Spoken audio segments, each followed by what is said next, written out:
gala is Sunbury on? Definitely, bigger than ever. What about the various different problems you've had? We'll start with the musicians band. No, that's all been resolved. I've got a letter there right there in front of me. Everybody's now part and parcel of the union as required. So there'll be no problems there with regards to the bands appearing? Certainly not. Well, what is the effect of the writ that's been taken out in the Supreme Court? What effect has that had on your planning at this stage?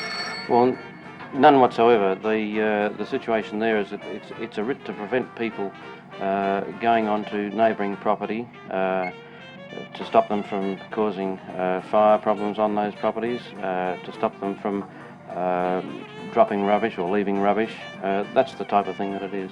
So even if the writ's successful, it won't stop the festival going on? As I understand it, no.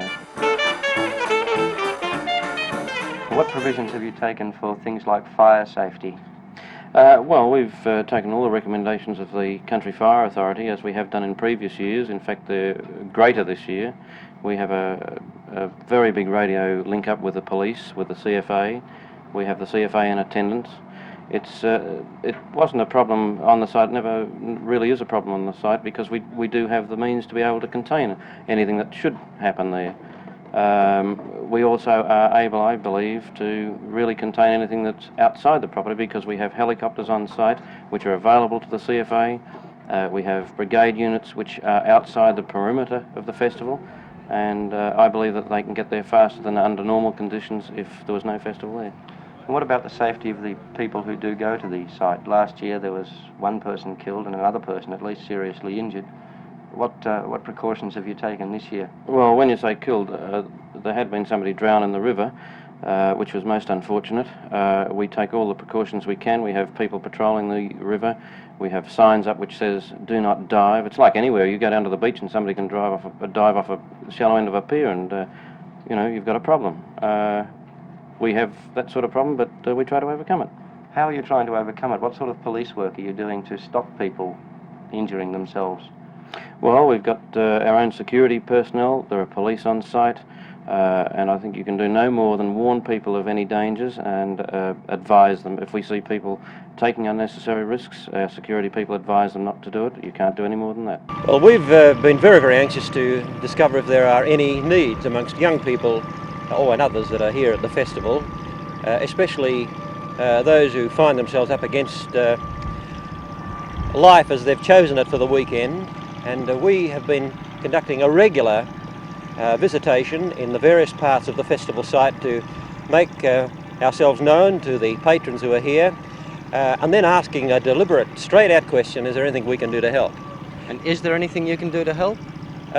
We have found quite a number of young people who have sought us out after our visit or at the time of the visit and asked if we could specially help them, mainly with post-festival accommodation or travel away from the festival site, because they've either gone broke or they've lost their wallet. A lot of hard luck stories that we've come up against too. Walk with you, mister. Another baby shot.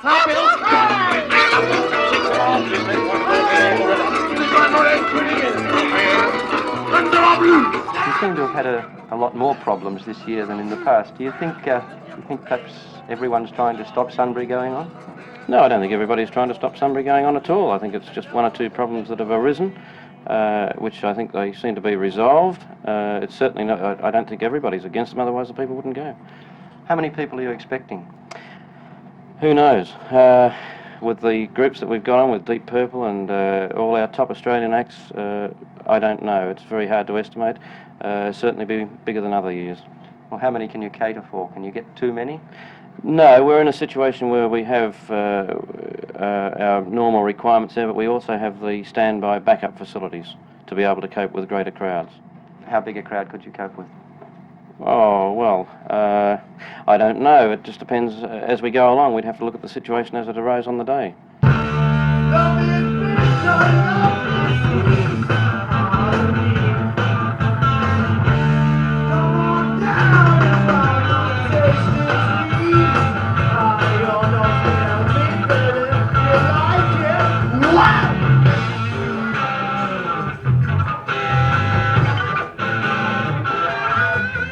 We had a very bad time last time we were here with a certain promoter who shall be nameless, who came on with all sorts of violent trips that we couldn't really deal with at the time.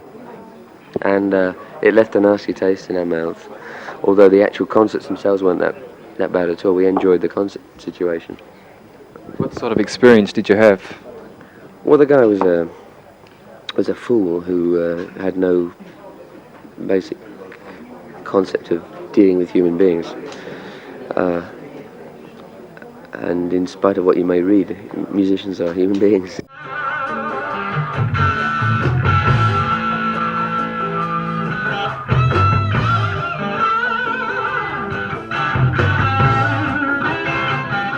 The Guinness Book of Records lists your music as being the loudest in the world. Do you try and live up to this reputation?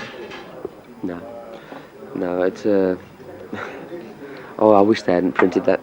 Yeah, that's you know, that's it's such a drag because that kind of that puts it in. It puts it down, you know. It puts it down, and sure, it's loud, yes, but it has to be loud. I mean, we couldn't. That's the kind of musicians we are. You know, not loud all the time. No, there's very soft moments in the set, you know, and different levels, you know, and we try to use what do you call it, contrast and so on. We are a loud band, of course. They measured us at a certain gig in London. They took a decibel machine in and measured us, and we were the loudest they'd ever had at that particular. It's a small hall, and the kids were sitting right next to the speakers at the side of the stage, and they were all fainting. So they thought, oh, they must be loud, you know.